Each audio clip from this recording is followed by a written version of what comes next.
Apple iPhone XR display that bad? This seems to be what everybody was commenting about in my last iPhone XR video, where I titled it, "It's a winner," because I think for the target customer, this is definitely a winner phone, and display is not that bad to me for the person who's gonna be buying this phone. In this video, I aim to discuss what it's all about, and phones I think that will be a downgrade and phones I think that will be an upgrade. Okay, so I wanna get specifications out of the way. This is an IPS LCD liquid retina is the marketing term for this, but it's a liquid crystal display with in-plane switching IPS technology, allows it to have pretty decent viewing angles for an LCD on the sides, up and down. Not quite as good as an OLED panel, but we don't expect that. This is a 19:9 aspect ratio panel across a 6.1-inch display.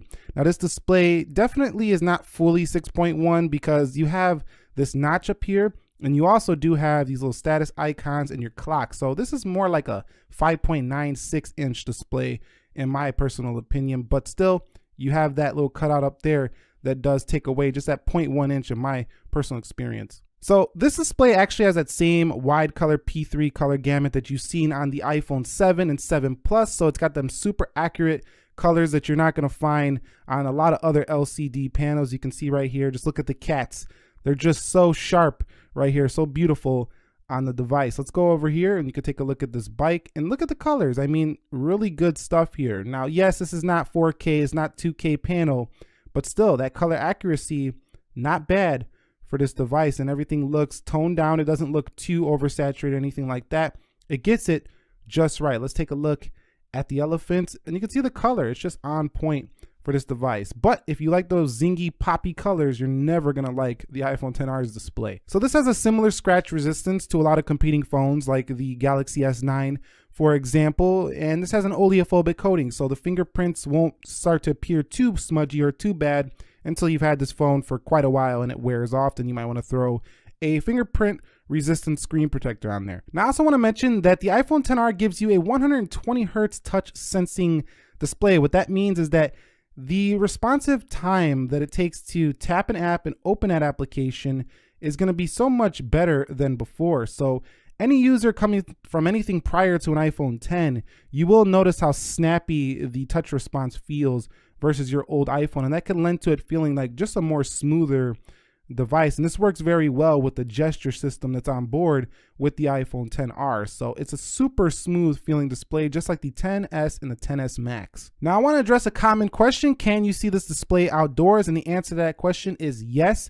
You have to turn it up to about 80 to 100, but I can confirm that this is pretty bright, just like any other iPhone before it. I never had an issue seeing displays on iPhones for a long time outside. Yes, the newer OLED panels do seem to do a little bit better job, but this one was not too hard to see outdoors at all. And just a quick note, do not turn on low power mode if you're trying to see this in bright sunlight, as it does dim it just a little bit. Okay, so one area of this display you definitely will notice has much thicker bezels than the iPhone XS and XS Max, as it should. It's a cheaper device. You wouldn't expect it to be the exact same design. You can see right here that the iPhone XR has more of a chin than the iPhone X, XS, or XS Max. You can see it right there. And you definitely see this when you're seeing it on white screens that contrast those bezels. Same with any other color that kind of contrasts that black. When you get into an application that shows black, then it just kind of blends in. You don't even see it anymore. So anytime you're looking at something with black, it will blend in. Anytime you're looking at something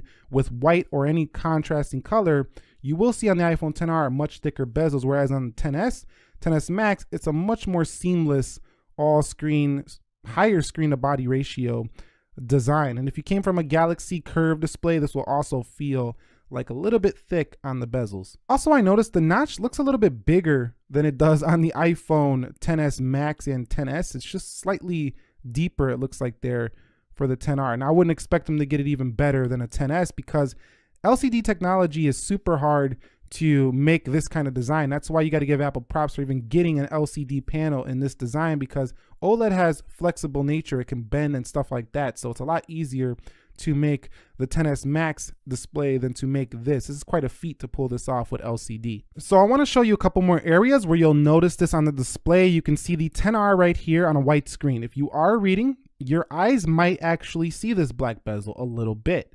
I think you can get over it, but you will notice it's there. It's not like it's going to be hidden out of your sight. You can see it, pretty chunky side bezels right there when you are reading something. Now, take it into reader mode, and let's go into the black screen. Now that we're in the black screen, it disappears. So I do recommend, if you're trying to have a more seamless reading experience or you don't want it to distract you, those bezels, do try to read stuff in a black, reader mode or something like that. Or, if you got the Kindle application or you got a book application, turn it into the dark mode. It will help out with avoiding seeing those bezels. Although it's not gonna bother a lot of people, it's still there. So should mention that. So another area I want to talk about those bezels is when you're watching video, you're going to notice that if you do pinch and zoom, they're actually noticeable again here when watching video. It just seems like the display is squished down, kind of like it's compressed a little bit because of the bezels. So on the XS Max, when you're watching a video, for example, it stretches out further because there's more screen to body ratio. Here, when you're watching in the original view, it looks just fine.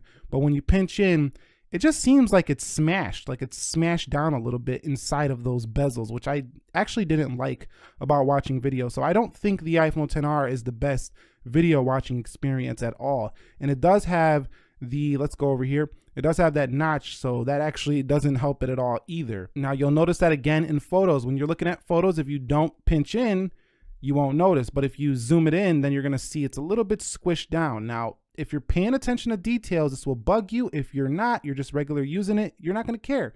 So it really comes down to, do you pay attention to this stuff? Okay, so how do the colors look? And I can tell you right now, the main differences you're gonna notice is that the iPhone XS Max shows deeper blacks, a little bit better color when it comes to having more life to the display. And the XR is a really bright, and it's like Apple tried to do everything they could to make this display look great for what you're getting, which is appreciated because I don't think it looks that bad from a normal viewing distance, but it's in details you will notice the difference on the day-to-day. If you put them next to each other in dark lighting, it's night and day. Any person will be able to see this. I think in a retail store under Apple's bright lights, most people aren't going to see this. So I do really recommend you go take a look at these in store before you do purchase one, but even in store it's going to be hard to see. So I would recommend kind of like, making a little shade under the display when you're in those bright lights at the Apple store, and then, look at the shade, put a little shade over the iPhone XS Max and really, squint a little your eyes, you know what I'm saying? Get close and look at the details, because you need to look closely to see the differences here. And you could see, let's go into this bike photo, just more sharpness and just a little bit more life to the iPhone XR display. You're not going to see it much in video, like I say, but still there's just more color, more vibrancy, and that's what you expect from OLED. You're paying more for it. But the XR, I have to give it credit for having a really good color calibration. It's really nice, and it's not a horrible display. It's far from horrible, I can tell you that right now. But the XS Max and the XR, it's night and day if you really look at the details. Okay, so that's pretty much what I want to say about the iPhone XR's display, but I want to show you some phones that I think that you will be happy with the upgrade, and then some phones I think you might want to take a closer look before you do pull the trigger. So XR, here we go, the iPhone 5S. If you have a 5S, you're going to really like the iPhone XR's display. Next up, iPhone 6 users. iPhone 6 users, you are in for a treat. Next up is the iPhone 6S. The only thing I would mention about the 6S is if you loved your 3D touch, this one doesn't have it. So you might want to steer clear of the XR if you really care about 3D touch. But the 6S, I think it's a nice upgrade to the display on the XR. It has pretty good haptics, so you might not even miss 3D touch. So the iPhone XR definitely, I think, is better than the 6S display besides 3D touch. Next up is the iPhone SE, and this one's easy because just like the 5S, it's like the same kind of display. So the XR I said was better than the 5S. It's definitely better than the SE. And my last one I think you'll be fine with, but there'll be some things you miss a little bit, is the iPhone 7. Now the iPhone 7 has that same wide color gamut, so the display looks identical basically to the iPhone 7, same brightness it seems like. It just seems like the same exact display, kind of like you had on the iPhone 7, just bigger.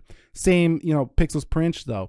However, the iPhone 7 had some pretty nice haptics, and it also had 3D touch. Now, these are the phones I definitely think you should not go to the XR from. The iPhone 10. So if you even had a thought about maybe your last year iPhone, you maybe want that A12, but you don't want to pay another $1,000, don't do it. The iPhone XS has a much thinner bezels around the side. It's a better looking design, I feel like, than the iPhone XR, unless you don't like that dual camera, you like that single look better. It has a thinner notch you can see up at the top right there. It's just a better design to me in the iPhone 10 and a better display. So don't even think about this one. I think you'll be regretting going to the XR. It'll feel like a cheaper version of your iPhone 10. So next up is the iPhone 6 Plus. Yes, dating back to 2014, I think that this one has a higher resolution at 1080p over the XR. So you might want to take a look at the XR before you upgrade your iPhone 6 Plus to this device. And you might want to actually get maybe an 8 Plus or something else if you really appreciate that sharper text, because this one definitely has sharper text than the iPhone XR. And naturally, the iPhone 6s Plus being basically the same display as the iPhone 6 Plus, definitely I think you should take a second look at the iPhone XR before you do pull the trigger. This one also, again, just like the smaller 6s, has 3D touch. Next one, you should take a second look. If you have an iPhone 7 Plus, you can see 1080p resolution. Yes, it's a 16:9 panel. You might enjoy that newer looking design. But this one, you can definitely see the sharpness difference and clarity coming to an iPhone XR. This also has 3D touch on the 7 Plus, so haptics are no benefit here for this device. And quite honestly, I think the 7 Plus, even though it's 16:9, has a little bit of a sharper display that's definitely noticeable. It's not night and day better, but it's definitely noticeable between these two. So if you have a 7 Plus, go look at the XR before you buy this first. And lastly, for iPhones is the iPhone 8 Plus. This one is pretty close because this one has True Tone. Just like the XR, it has, 3D touch, so it has that nice haptic feel to the device, and it does give you something the XR doesn't give you. 1080p resolution, calibrated very similarly as the iPhone XR. So this one, these two are on the same price point. I will be comparing these closer soon because I know a lot of people are asking about this. You're gonna have to decide for yourself if the 8 Plus is a better display, but I really strongly suggest you go take a look at these two before you pull the trigger. So in conclusion, is the iPhone XR display that bad? And the simple fact is no, it's not. It's a bit lifeless compared to a lot of the OLED panel counterparts.